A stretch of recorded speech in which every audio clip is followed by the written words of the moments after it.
I'm Brian. On this podcast, we'll talk about law enforcement, social platforming, networks, stuff like that, and just life. So I may hit a little bit of all three of them on this one. One of the big ones on the social networking, I had a conversation the other day. Actually, I've had two conversations here in this last week with different people that were talking about, starting a podcast, starting YouTube, or monetizing Facebook. And every time it's, well, we're going to do it, but we're going to do it here. When we get to this point, we're going to do it here. Guys, the answer to it is now. Don't wait, start now. Because the thing of it is your content is not going to be gold right out of the gate. You're going to have to get comfortable sitting in front of the camera, talking to a camera. And so just start. I mean, that is the best advice I can give for you right now is just start. And the sooner you start, make it a routine to do it every week, the sooner you'll see yourself get better at it and start to grow at it and do more things with it. So something I always get asked about is Facebook. Do I monetize Facebook? I have not.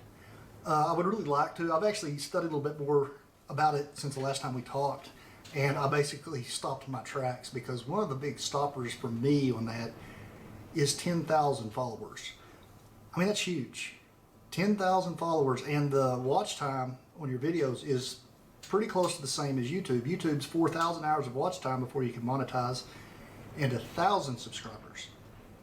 10,000 is a lot. Now, I know one of the guys, I had him on, a few episodes ago, Arms Family Homestead. He's done both. He's doing great at both. But, I mean, just look at his level. I mean, for somebody that has 200 plus thousand subs, I mean, actually, he's approaching 300,000 now. You've got that many. It's not going to take much to get on your channel and say, hey, run over and check me out on Facebook. Also, because I put different content up. And often that's what he does, is he makes two different kinds of content for both. Sometimes he puts the same thing on both, but sometimes it's different content. And which works great for me because his stuff grows so fast. I mean, his is now what we're doing, we call the snowball effect, where it's running downhill. It's just getting bigger as it goes, and I don't see it slowing down anytime soon. But just the takeaway from that is just start. And if Facebook's what you're interested in, there are websites that help. There's one called Fiverr, Fiverr, I believe, Fiverr, that's it, Fiverr.com. And for a little next to nothing, I mean, you can spend like $5-10 on there, and they'll funnel something crazy, 25, 50,000 people past your website. They'll at least notify them and say, hey, check this out. And by doing that, you can grow them quick. I happen to know Daniel actually did some of that to build his Facebook as large as it got that quick. And it's definitely something you could look into to help you monetize faster. Of course, you could do it on YouTube too. I have not, however, paid for any of that. All my stuff's organic. And it's not because I haven't thought about it, because I certainly considered it. But the reason I haven't, I'm in really a niche thing on Smokey CNC. I mean, you've really got to be, not in love, but you've really got to like woodwork to watch that channel, because that's all it's about is woodworking. I really don't venture off the path too much.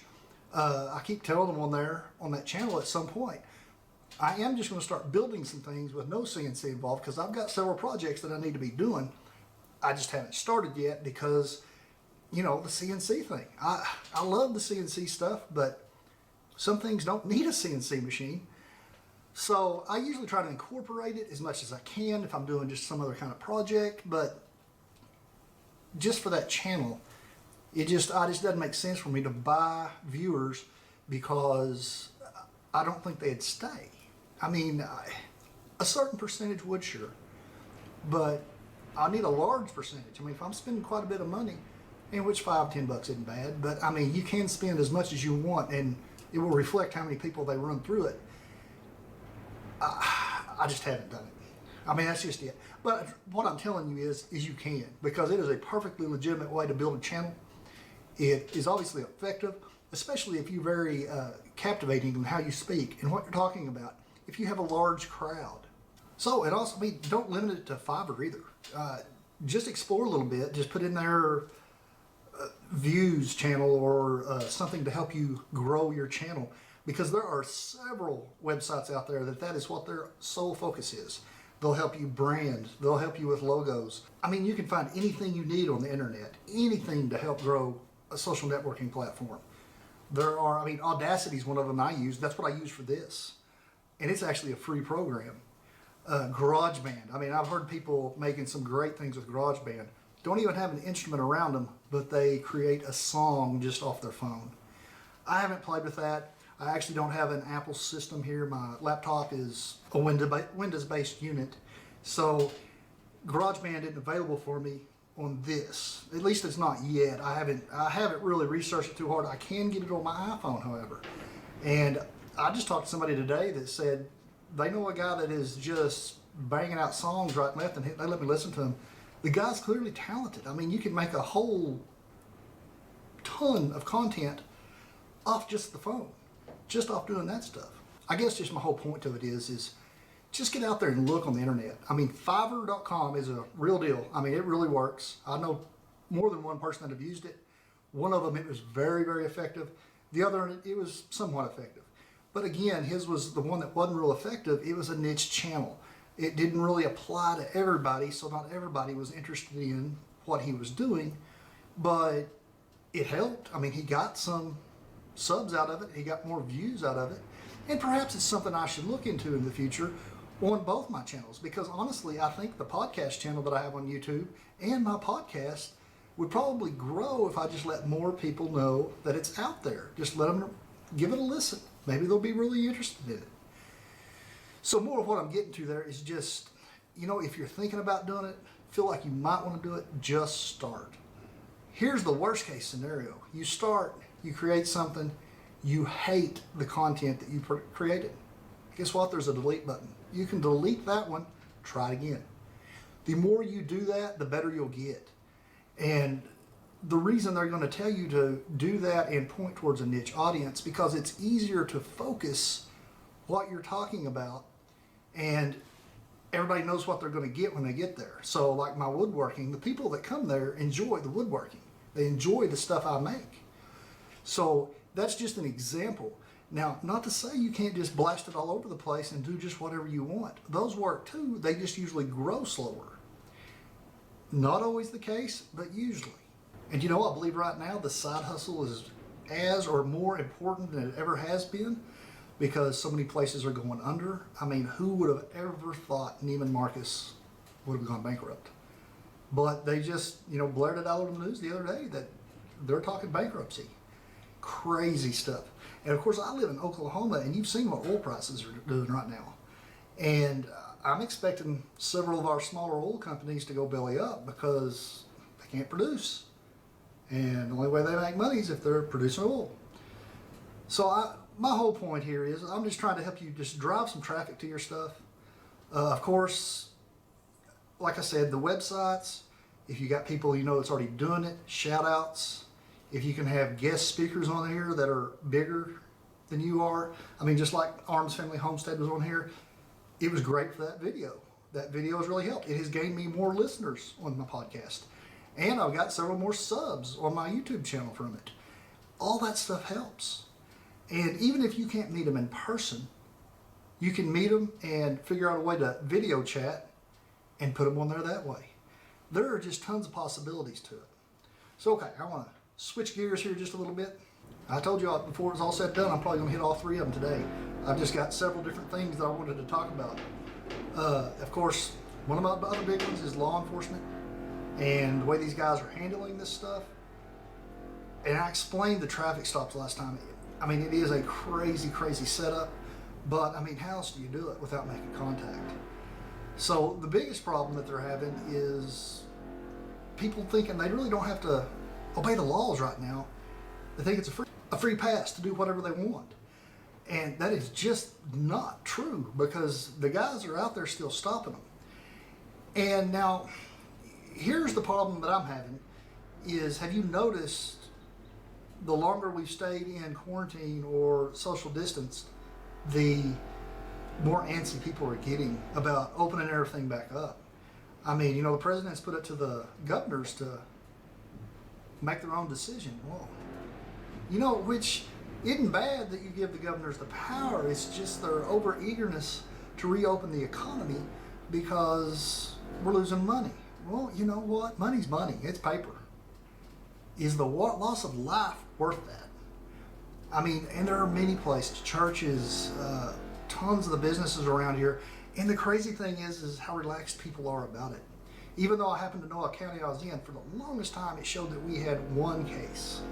That case has since healed. I checked it yesterday, we now have 20. And I live in the second smallest county in the state. So 20 in this county is a big deal because that's a lot of people that they're going to come in contact with. So just my whole point of it is, I mean, for some people like law enforcement or EMS or fire, of course, those guys are still just clicking along like they always have, with the exception is they're taking far more caution around the general public because they don't want it either. And who can blame them? Now, that's where people see it as unfair because, yeah, they're still working, they're not losing a job, it's not really affecting their paycheck month to month. It is affecting the way they work, but, it's the profession they signed up in. Now, with that said, would you really want to be an EMS or a doctor right now or a nurse? I wouldn't. I mean, because, man, I feel like if I was in those fields, I absolutely would just social distance immediately. I would talk to my family through a glass door like you've seen many videos and just not come in. Why risk it? I mean, to me, it's not worth it. So that's what I'm not getting is how everybody is so eager to reopen all the businesses. I understand money and I understand we all need money, but is it worth the loss of life? To me, it is not. And it really, I'm in two places with it. I understand where they're going with it. And if they think the social distancing at 6 feet is still going to take care of it. But to me, you start rubbing all those people together, it's just going to cause this thing to go bigger again. Maybe I'm wrong. I hope I'm wrong. Because it sure appears that most of the states, or several of the states, are going to open at some level here in about another week or two. So I would really like to see it gone first, or most of the way gone. And it's not even close, but I'm not one of the big decision makers. I mean, even just like this deal, I did have a couple of interviews, after this kind of started, but now that it's really got full swing and the social distancing is such a big factor, you'll notice I've chosen not to really bring people in and talk to them because my little booth here is not big enough for two people to sit in and not be 6 feet apart. So, I'm just doing it from that aspect just to show that, I'm respecting it. I understand that these kind of things really can get out of control quick. And I'm going to respect that the disease, the virus, whatever you like to call it, and that's not to say I wouldn't have several people that would be willing to come do it. I'm just going to respect the fact that they may be uncomfortable coming to do an interview with the current situation. And I don't want to put them in a spot to where they feel like they need to come talk to me, and because I've asked, just so they don't upset me. Well, they're not going to upset me. I understand. I mean, there is no way you can't understand. Okay, so once again, I'm going to change gears because I want to answer some questions for people. One of them was somebody had passed somebody on a 2-lane highway and they got pulled over. And they said, well, we had the dashed line, but they got pulled over and issued a citation. And they said, all I did was pass the car. I didn't even really speed. Well, I happen to know the officer that got him and I talked to him. What he failed to explain to him, they were passing within 100 feet of an intersection. He said probably more or less 50 feet of an intersection. So the lesson there to be learned is, yeah, you can't. You cannot pass within 100 feet of an intersection. Whether you have the dash line or not. Bridges are the same way. You're not supposed to pass going over bridges. You're actually not supposed to pass within 100 feet of a bridge. Those are those little laws that are out there, and yes, it is unsafe to do that on a confined area like that, but those are laws that need to be made more public. I mean, whenever you're learning to do all this stuff, all that stuff needs to be introduced so you do know all these little laws. And there are tons of them that people are completely unaware of that you could be written for every day. I could be written for them because I don't follow all of these things. I'll give you an easy one. How many people drive down the road and get preoccupied with something else other than driving and drive with their knee. Prop that knee under there and you reach over and you get your bottle of water and you take the cap off, and you're still driving with your knee, and you go ahead and take a drink.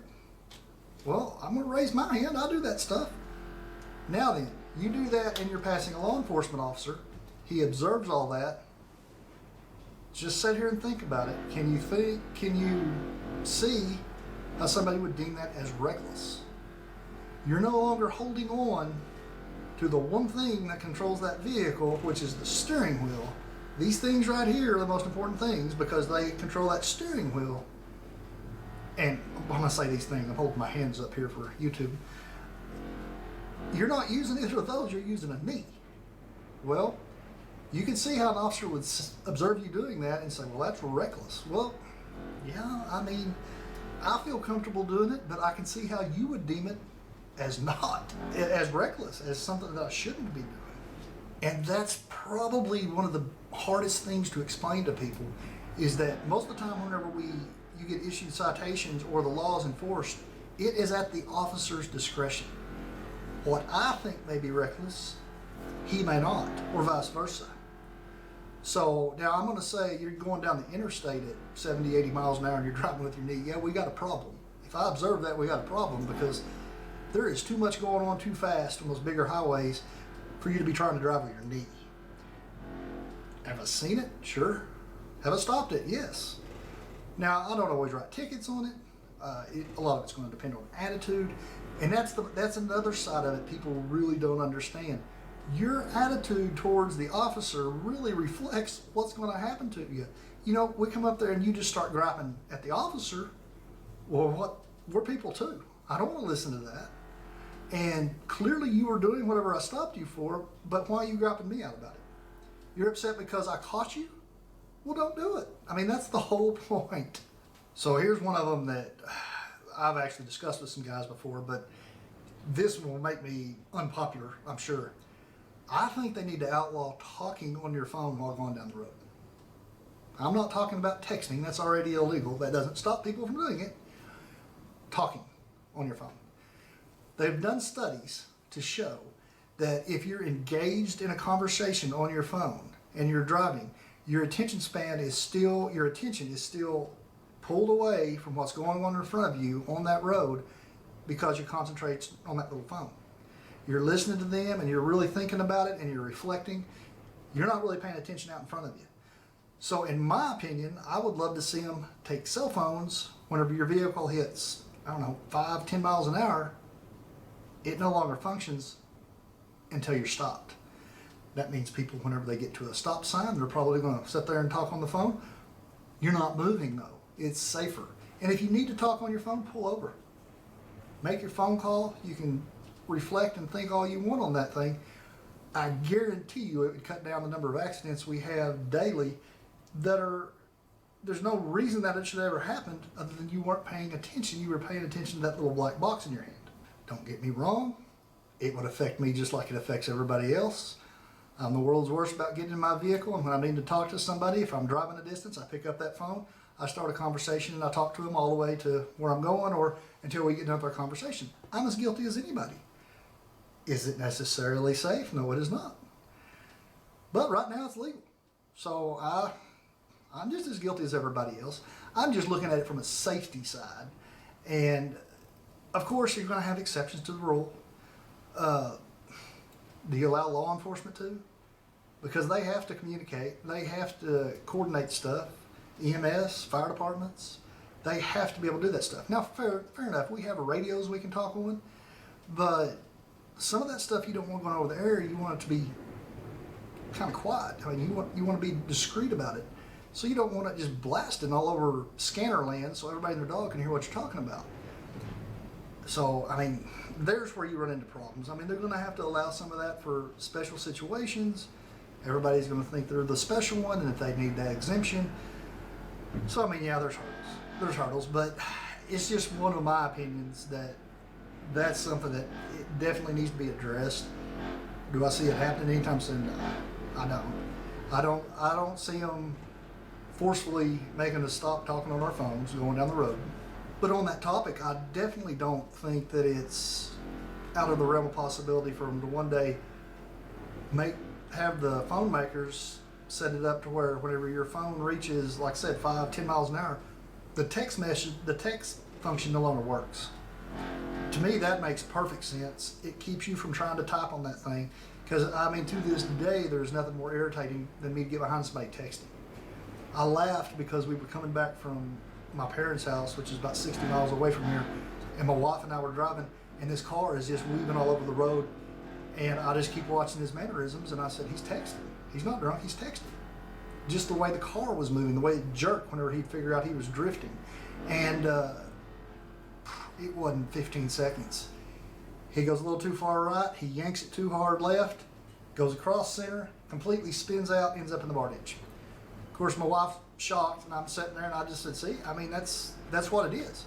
He overcorrected because he wasn't paying attention to the road, he was paying attention to that dadgum phone, and he was texting.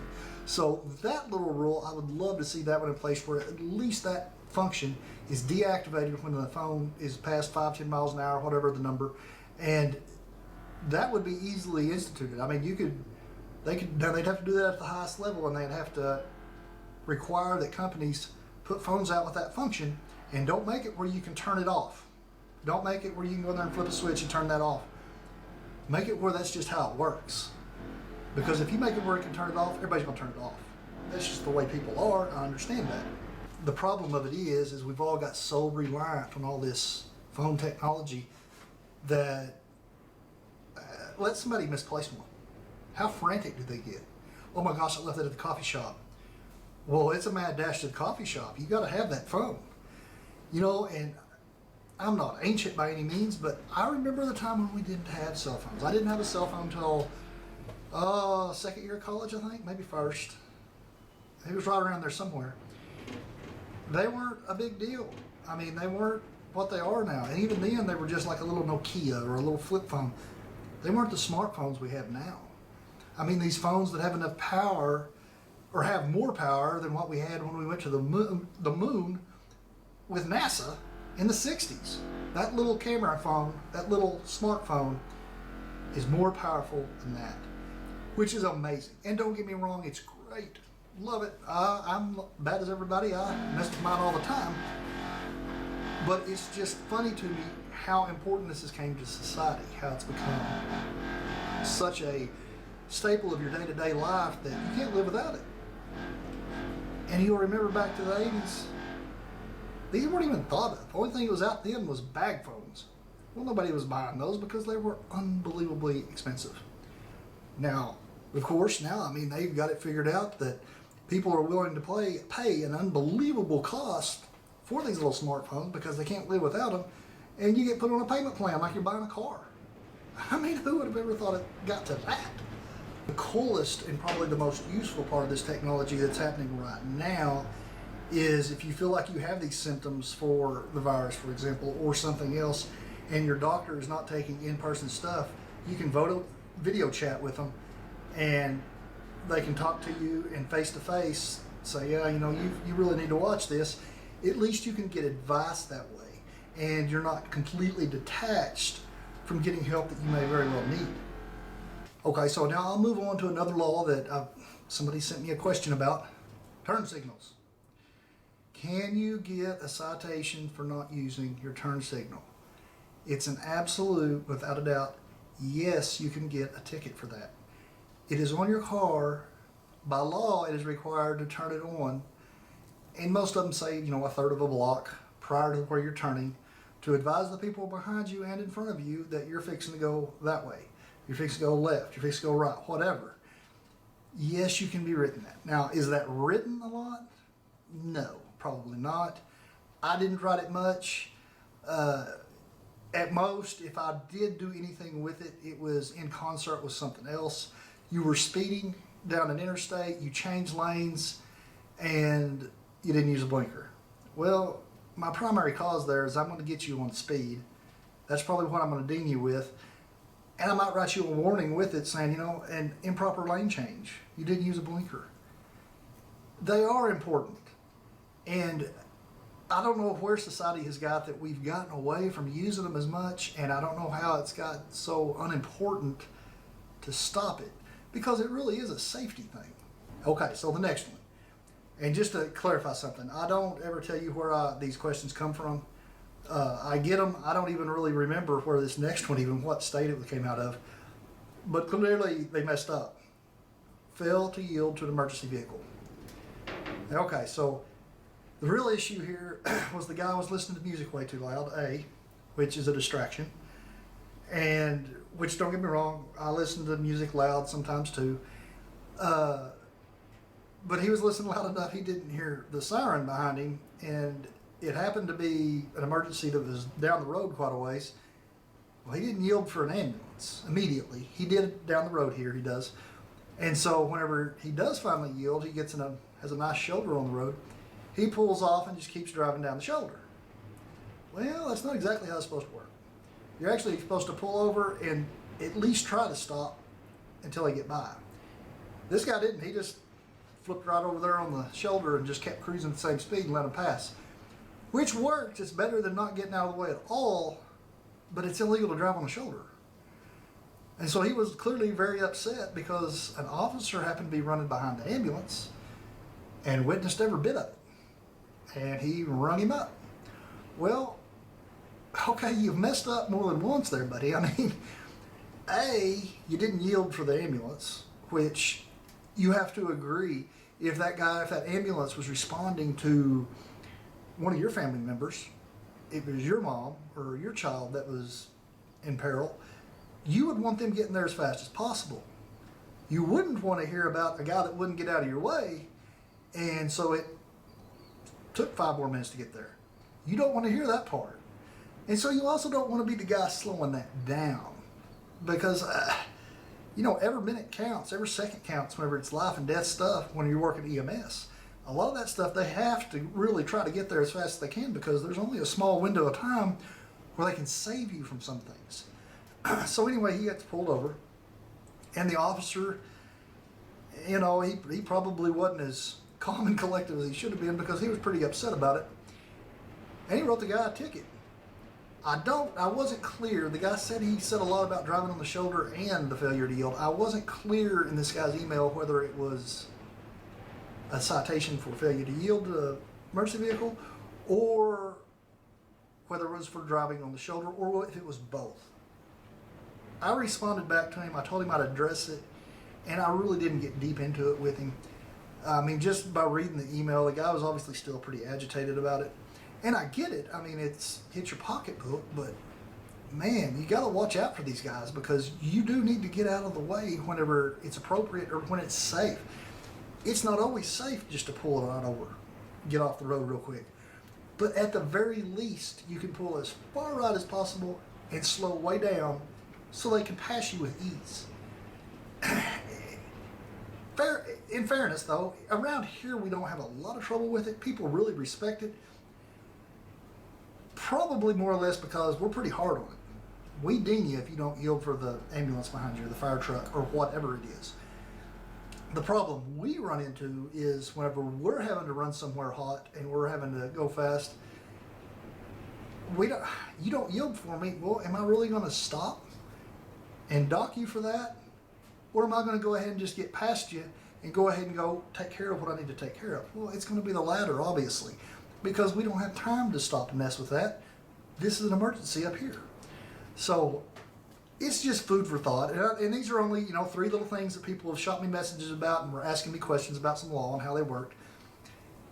And to the best of my ability to explain it, that's pretty much it. And so those are the 3 questions that I had saved up for you. And if you're interested in asking a question about law enforcement, I will do my best to answer it. If I don't have a good answer, I'll find it. I mean, I know the people to ask. I have the books to look it up in, because we carry those books with us all the time. And I'll answer it on here. I won't say your name. I won't sit there and make fun of anybody. It's just some of this stuff people need to know, and some of these laws are hidden from the general public, I feel like. And they're just things that need to be talked about so you understand better why you're having to do something, or why something needs to be done, and why it's important for these things to be done. And I'm more than happy to answer those questions on here. So I'm approaching 30 minutes, and like I've told you guys before, generally, every once in a while I'll get one that's 20 minutes. But when I get to rolling like this, I try to limit them to 30 minutes because I know everybody's attention span's pretty, well, if it's like me, I get pretty bored and I got a short attention span when it comes to this kind of stuff. So if you have some question that you would like for me to answer, go to www.smokeyuncuffed.com. There's a place there that you can leave questions. The easier way probably is just to get hold of me by email. It's smokeyuncuffed@gmail.com, and just ask me whatever you need to know. And like I said, I'll do my best to answer it. So I'm going to be wrapping this thing up here. Here's one of the issues that I've heard about that, yes, it's going to be a real issue. So what if your employer is requiring you to come back to work? They go ahead and open up and they're requiring you to come back to work, but you don't feel safe. I mean, for me, let's say it was my wife, I would just tell her, quit. I mean, we'll figure out something else. Just because, I mean, it's a rough one. Because here's the thing, had I not retired last year, thankfully, would I still be going to work? Yeah. But it's a different mindset. I'm there to help the people. And I would feel like I was not doing my job. I wasn't doing what I was meant to do if I wasn't out there still helping them. So yeah, I would still be going to work. Now, it wouldn't be a comfortable situation, but I signed up for that job. They didn't make me do it. So that's one for you to toss around. I mean, I don't know what good advice I could give you if you work at a job that's your big breadwinner and they decide to open back up and you say, I'm not coming in, it's too scary. I think they probably could fire you over it, because if everybody else is opening up and you just don't want to come back, cause I see there's an issue. But I see both sides of it too. I mean, there would be a real fear if you had some underlying health issues where you would be more susceptible to it. I don't know. I mean, I really don't know the right answers on all those.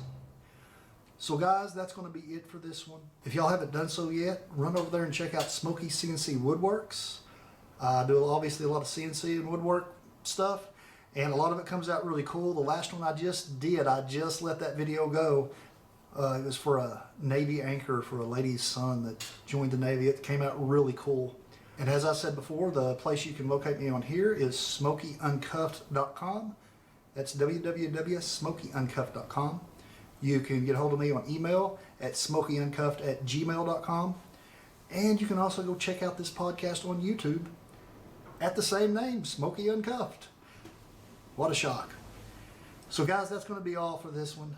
So you guys get out there, keep your heads down, stay safe, stay social distance as long as you can, and just keep those hands clean, guys. So with that, I'll see y'all and hear y'all next time.